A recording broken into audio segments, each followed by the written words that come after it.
So hi guys, welcome to my second vlog.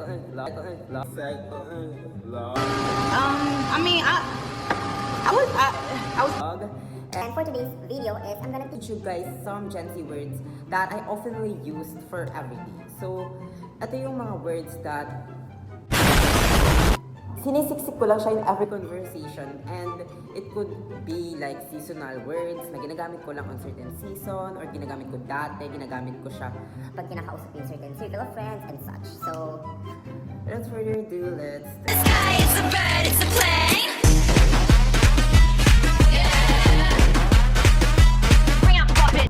The first word is...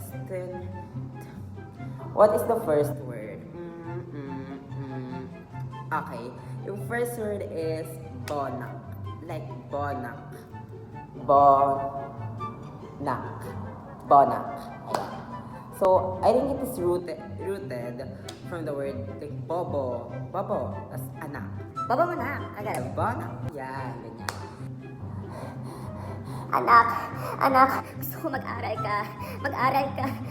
Palakihin mo ng mabuti yung sarili. Tulungan mo ako sa paghanap buhay. Huwag kang lumaking napakabonak. Anak. Ay, So the second word is check. Yeah. Sana all. So I think it's very common before. Like if I could remember na sikat na siya 2019 pa lang. And yes, parang it is rooted from the word like sana. and all. Parang Tagalog and English. Like, sana lahat. Ganon. So, ayan. It is to define like generalization or jealousy. So, like, naiiyak ako. Kasi, ganito lang ang buhay namin. Wala nagmamahal sa akin. Mag-isa lang ako buhay sa buhay ko. Hindi maganda yung mga gawa ko. Sana all talaga mayaman. Sana all hindi mapag-isa. Sana all maganda. Sana all matalino. So, ayun na.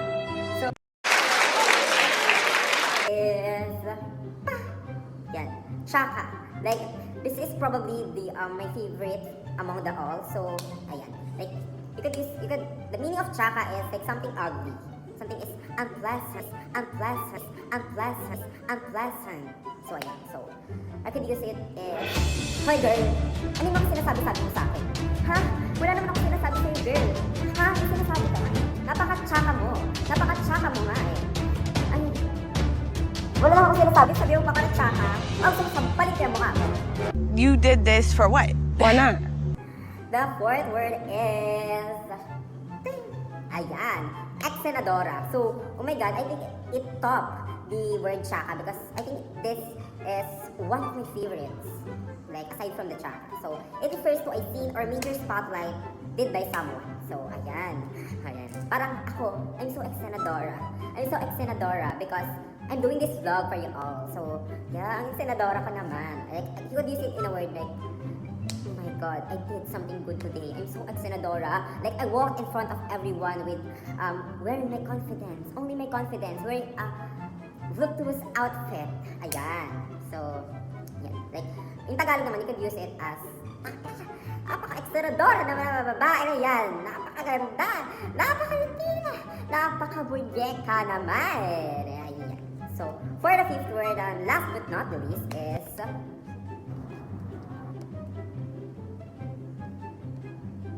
Hanash. Ayan.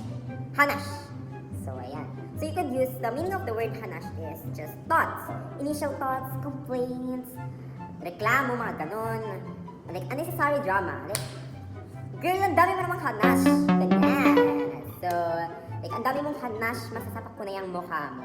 Ganon. Like, ang dami mong reklamo, ang dami mong obligasyon, ang dami mong satsat. Ayan. Some of y'all is fat and ugly and unattractive. But Ang dami mong hanash. So, guys, I hope you all learned today from today's video. Although, napaka-classy and napaka-chill lang for our today's vlog. Not very informative. But, I hope you guys learned something today. So, don't forget to eat, to smile, to just see whatever you want. So, that's all. Bye-bye.